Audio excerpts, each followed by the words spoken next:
Pernah kalian kayak gini? Monik. Rara. Dari mana, Ra? Hai Monik. Dari mana?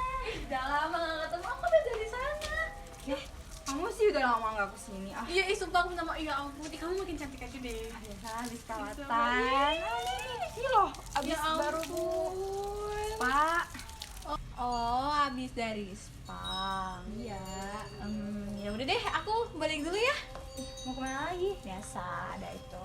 Yaudah deh, Ya. ntar sering-sering main sini Ya, ya. aku kangen banget sama kamu, main lagi ya. Iya. Ya dah. Hati ya, dah.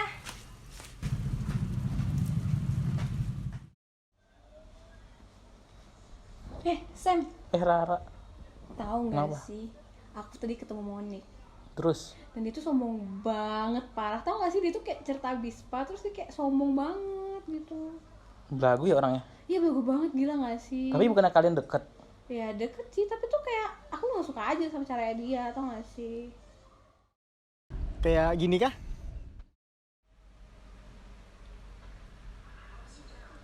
Apaan sih? Gak apa-apa sih, Mon. Aku tuh kayak risih aja ngeliat pakaian kamu. Wah, kenapa? Kamu kan cewek, seharusnya kamu tuh berpakaian tuh ya kayak cewek sebenarnya, pintar makeup. Ini gimana? Ya tapi tuh gak gini juga di rambut kamu. Seharusnya ini rambut kamu bagus, tapi kamu kok gini sih pakaiannya? Maka gak apa-apa. Pantesan kamu gak punya pacar. Gimana sih? Iya. Ya elah, Mon, Lagi, gimana capek sih? ah. Atau seperti ini?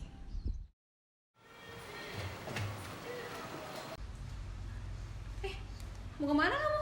Mau pergi sama temenku. Siapa? Si Vina itu loh. Vina? Iya. Yang ngejekin aku kemarin? Ya iya sih. Enggak, kamu gak boleh jalan sama dia. Nah, tapi kan dia temanku dari kecil. Enggak ada, kamu kan sahabatan sama aku. Seharusnya kamu tuh sama aku tahu, bukan sama dia. Ya udah. Mending kamu temen aku di jalan. Ya udah, ya. Udah ya? Ya. Atau mungkin kalian sering kayak gini. Mon, Kenapa? kamu kan baik nih sama aku. Iya, aku baik. Bener kan? Kamu kan sahabat aku nih. Iya, aku baik sama kamu. Terus tuh, mau nggak apa? bantuin aku? Apa? Jadi kan, aku kemarin tuh mau beli barang gitu, tapi itu uangku belum cukup. Ya nanti aku pinjemin, ya Serius kan? nih? Mau pinjem uang kan? Ih, baik banget deh kamu sama aku. Gak tahu kalau maunya. Tahu aja. Ih. Ra, Ya. aku mau minta tolong nih. Nah, apaan sih? Jadi kemarin aku beli skincare Ya. di online. Hmm. Cuma uangku kurang. Jadi mau pinjem. Aduh, aku lagi gak ada uang. Gimana sih? Aduh. Nah, kemarin kan aku pinjemin kamu. Ya, tapi kan aku belum dikasih uang gitu Ya, loh. gimana sih? Ya, sorry ya, nggak bisa gitu loh. Maaf ya. Nah, ya udahlah, aku cari yang lain. Ya udah.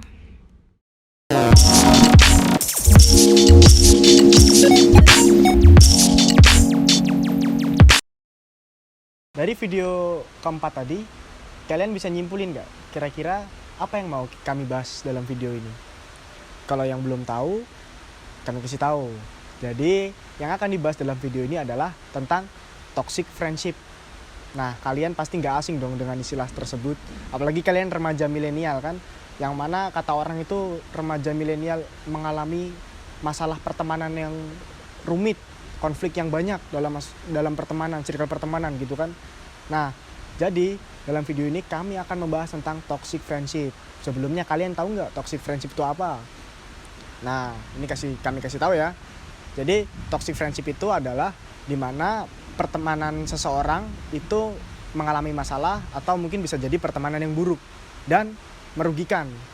Jadi yang dirugikan itu satu pihak lainnya merasa diuntungkan dengan memanfaatkan orang yang dirugikan ini. Jadi kurang lebih kayak simbiosis parasitisme sih kalau kalian pernah belajar IPA di SD, SMP, SMA. Jadi di video ini kami akan fokus membahas 8 poin. 4 poin pertama kami akan membahas tentang ciri-ciri toxic friendship, itu ada 4 poin. Jadi nanti yang kedua kami akan membahas 4 poin tentang cara menghindari atau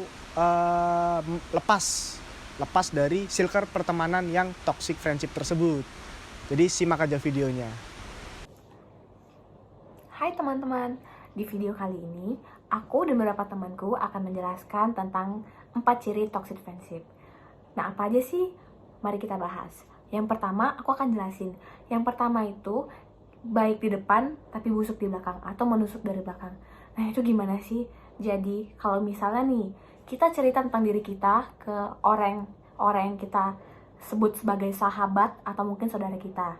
Nah, terus kita ceritain bagaimana sih perasaan kita seperti ini hari ini gini-gini. Pasti mereka akan meresponnya dengan, wah, kamu seperti ini ya, gini. Pasti mereka responnya tuh dengan baik banget. Kayak bener-bener tulus banget sama kita. Tapi di belakang kita kan nggak tahu dia seperti apa. Mungkin saja dia tuh bisa jelek-jelekin kita. Nah, seperti itu. Nah, terus juga kayak misalnya nih, kita ngasih tahu rahasia kita. Rahasia kita tuh karena kita bener-bener udah anggap dia gitu loh. Jadi kayak kita ngasih tahu rahasia kita, terus kita bener-bener sharing cerita kita gitu. Terus pasti mereka tuh akan kayak, aku bakal simpen rahasia kamu. Kan kita kan udah kayak saudara gitu, mungkin kayak saudara atau teman gitu. Tapi biasa yang terjadi nih, kalau pertemanan perempuan, pasti itu kayak rahasianya itu kayak gak bakal, biasanya kalau tipikal toxic friendship-nya ini gak bakal stay di dia aja rahasianya. Dan rahasia ini nih bisa menyebar ke orang-orang lain. Misalnya nih kita udah tahu, misalnya kayak aku kemarin ngasih tahu rahasia ini ke sahabat aku, tapi kok orang lain udah tahu gitu. Pasti kita bakal ngomong ke dia, kamu ngasih tahu rahasia aku ya gitu. Pasti dengan kayak mereka tuh bisa pura-pura acting dengan kayak enggak kok, aku nggak pernah ngasih tahu rahasia kamu, kan aku kan udah kayak anggap kamu kayak udah kayak saudara atau sahabat. Nah gitu. Pasti juga kalau mereka tahu tentang kejelekan kita, mereka tuh bakal seneng banget. Karena apa? Karena itu bisa jadi bahan olok-olokan mereka, jadi bahan jelek-jelekan. Jadi kayak mereka bisa menjelek-jelekan kita depan orang lain gitu. Nah, tipikal pertemanan seperti ini atau orang seperti itu tuh butuh kita kasih space. Kenapa? Karena itu tuh bisa merusak diri kita sendiri juga gitu loh. Kayak kita tuh seakan-akan akan dimainin oleh tipikal teman seperti itu. Dan itu tuh benar-benar harus kita kasih jarak di antara pertemanan itu. Kalau benar-benar kamu sudah ada punya teman seperti itu, lebih baik kamu harus kayak, mungkin kamu tetap berteman dengan dia, tapi tuh lebih kasih jarak atau kasih space yang bisa bikin kalian berdua tuh kayak tetap temenan, tapi di satu sisi juga tetap menjaga diri kamu juga. Seperti itu yang pertama. Ciri-ciri yang kedua adalah sifatnya mengekang dan kita tidak bebas. Nah, itu gimana sih? Aku bakal jelasin di sini. Jadi, kalau kamu pernah dengar teman kamu atau saudara kamu atau yang kamu anggap saudara atau sahabat pernah ngomong kayak, kamu mau jalan kemana? Sama siapa? Kok kamu gak ngajak aku? Aku kan teman kamu. Tapi kok jalan sama mereka sih? Nah, gitu. Nah, jadi itu tuh bisa dibilang toxic banget. Karena itu tuh mereka, teman kamu itu tuh udah termasuk posesif banget gitu. Apalagi kalau mereka mengekang kamu buat nggak jalan sama teman kamu. Kayak, aku sahabat kamu nggak boleh jalan sama mereka, kamu harusnya jalan sama aku aja gitu. Nah, itu tuh bisa dibilang itu tuh kayak bisa membatasi pertemanan kita dengan orang lain dan juga bisa membatasi circle kita gitu. Jadi tipikal teman seperti ini nih, kayak mereka hanya bolehin kamu main sama mereka aja, nggak boleh main sama orang lain. Apalagi kalau misalnya kamu bermain dengan musuhnya mereka. Maksudnya kayak orang-orang yang biasa dia nggak suka, atau yang mungkin pernah berantem sama dia, atau mungkin yang pernah jelek-jelekin dia, atau yang pernah kayak misalnya punya memori yang tidak bagus dengan dia. Nah, itu pasti mereka akan kayak menentang kamu untuk berteman atau mungkin bersahabat dengan dia ini. Terus juga kayak karena dia sudah menganggap kamu temannya banget gitu, jadi mereka nggak bolehin kamu gitu juga. Terus dia tuh nganggap kalau misalnya semua hal yang kita lakuin tuh harus ada dia gitu kemana-mana. Maksudnya itu kayak misalnya nih, aku mau pergi ke sini gitu, harus ada dia, dan misalnya aku ngelakuin hal tersebut harus ada dia juga. Nah, seperti itu. Biasanya tuh sifat-sifat kayak gini nih sebetulnya nggak kita sadari sih, tapi tuh semakin lama kita tuh bakal nggak nyaman juga. Kayak contohnya nih, aku punya temen yang dulu ceritanya sama seperti ini. Jadi dia cerita kalau misalnya dia tuh nggak nyaman sama temannya ini. Karena setiap kali kita bermain dengan si anak satu ini, si cewek satu ini, jadi dia tuh bakal kayak terbebani dengan, aduh aku takut nanti dia marah sama aku gini. Nah itu yang nggak bikin dia nyaman. Tapi di satu sisi karena mereka sudah berteman lama dan sudah kayak bener-bener terikat, jadi dia tuh kayak bakal takut gitu ntar yang temen yang toksik ini bakal marah sama dia, dan juga bakal kayak sedih gitu loh, kayak bakal dianggap bukan temennya lagi. Padahal bukan seperti itu, karena temennya yang cewek yang baik ini, dia tuh kayak cuman mau memperluas circle-nya dia dan bermain dengan orang lain. Sedangkan teman yang toxic ini akan menganggap bahwa dirinya udah kayak nggak berguna lagi gitu loh, kayak nggak dianggap sahabat atau teman sama dia. Seperti itu. Oke, tadi aku sudah menjelaskan mengenai ciri-ciri toxic friendship. Yang pertama adalah teman yang baik depan tapi menusuk di belakang, dan kedua adalah teman yang suka mengekang kita. Dan ciri-ciri selanjutnya akan dijelaskan oleh teman saya, Monik. Halo teman-teman. Jadi ciri toxic friendship yang ketiga adalah teman kalian yang menuntut kalian untuk berubah sesuai dengan keinginan mereka. Nah, jadi kita bakal temuin teman kayak gini kalau ada teman kalian yang nyuruh kalian untuk mengubah sifat kalian seperti apa yang dia inginin. Nah, seolah-olah itu kita harus banget nih nurutin apa yang dia inginin lah, dengan alasan-alasan yang dia katakan, yaitu kayak pertemanan, supaya pertemanan kita itu nyaman, lebih dekat, dan juga lebih, ya pokoknya ciri-ciri pertemanan yang wow banget gitu loh. Nah, padahal kalau dipikir-pikirin lagi nih, kalau kita ngikutin apa yang dia omongin dengan mengubah sikap kita, tentunya kita nggak nyaman dong. Kita ngerasa ini bukan diri kita, tapi yang nyaman itu dia. Lah terus ngapain kita harus ngikutin omongan dia, dan kenapa kita harus ngejaga pertemanan kita kalau buat kita nggak nyaman? Ya nggak sih? Nah, yang keempat adalah di saat teman kalian datang pas ada butuhnya aja. Nah, teman kayak gini banyak banget kita temuin. Nah, teman-teman kayak gini bisa kita lihat nih, kalau misalnya ada teman kalian yang datang, terus dia bilang, aku mau pinjam ini dong, punya aku udah habis nih kemarin, kamu punya kan?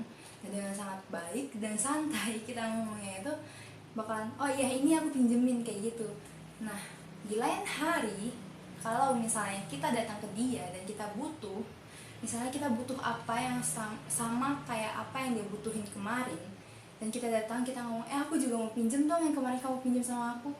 Nah, belum tentu dia bakal jawab langsung dengan oke, aku pinjemin. Tapi dia bakal mikir-mikir 2-3 kali, dan pasti jawaban terakhirnya adalah no. Jadi dari ciri-ciri toxic friendship ini, kita bisa lebih ngenalin teman kita itu sebenarnya kayak gimana sih, toxic kita berada dalam toxic friendship apa enggak. Dari keempat ciri-ciri yang udah disampaikan sama teman saya tadi, kalian udah nemuin belum ciri-ciri tersebut di circle pertemanan kalian? Kalau semisal udah nemuin, mending kalian segera ninggalin deh circle itu. Nah, untuk caranya aku kasih tahu nih 4 cara menghindari toxic friendship. Ya, kali ini saya akan membahas tentang bagaimana sih cara untuk keluar dari toxic friendship tersebut. Nah, dari video sebelumnya yang dijelaskan teman saya, udah lihat kan gimana sih toxic friendship tersebut. Nah, cara pertamanya adalah kalian harus menjaga jarak. Hari ini perlu kalian lakukan untuk teman-teman kalian yang kalian merasa toxic itu. Nah, kalian bisa juga mencari teman baru, bahkan mencari circle baru yang tentunya lebih positif, yang lebih mendukung kalian demi kebaikan kalian tersebut. Nah, dari cara tersebut kalian harus jangan takut lah untuk menghindari teman-teman kalian yang kalian anggap toksik itu, karena itu juga demi kebaikan kalian. Nah, cara berikutnya yang kedua adalah kalian harus tidak menceritakan hal pribadi kalian ke teman kalian. Nah, saat kalian cerita, mungkin bagi kalian itu ada hal yang wajar, karena cerita dan berteman kita bisa ke siapa aja kan. Tapi untuk menceritakan hal pribadi ke orang yang sebenarnya toxic friendship itu, nah kalian menceritakan hal tersebut, mungkin kalian biasa-biasa saja, namun pada orang tersebut bisa saja dia merasa terikat dengan kalian, yang membuat dia bisa saja merasa posesif pada kalian. Nah, tadi kan udah dijelasin 2 poin cara menghindari pertemanan yang bersifat toxic friendship. Sekarang di sini aku mau membahas 2 poin terakhir. Nah, poin ketiga di sini itu kalian jangan terbawa emosi. Maksudnya jangan terbawa emosi di sini itu ketika teman kalian yang punya sifat toxic friendship ini itu merugikan kalian atau ngomongin kalian di belakang kalian, jangan mudah terbawa emosi. Karena hal tersebut justru akan dimanfaatkan oleh teman kalian untuk tambah memanfaatkan kalian atau malah membicarakan kalian di belakang itu makin banyak bahannya.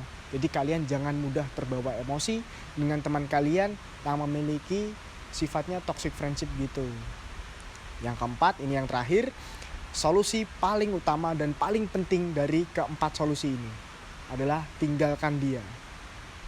3 poin yang sebelumnya memang penting, tapi poin yang terakhir ini adalah poin yang paling penting dan pelengkap dari 3 poin pertama tadi. Jadi tinggalkan dia, jangan sungkan, jangan ragu. Jadi kalian cukup tinggalkan, berikan alasannya kenapa kok kalian meninggalkan teman kalian, biar teman kalian itu juga bisa evaluasi diri, ada bahan untuk ngaca.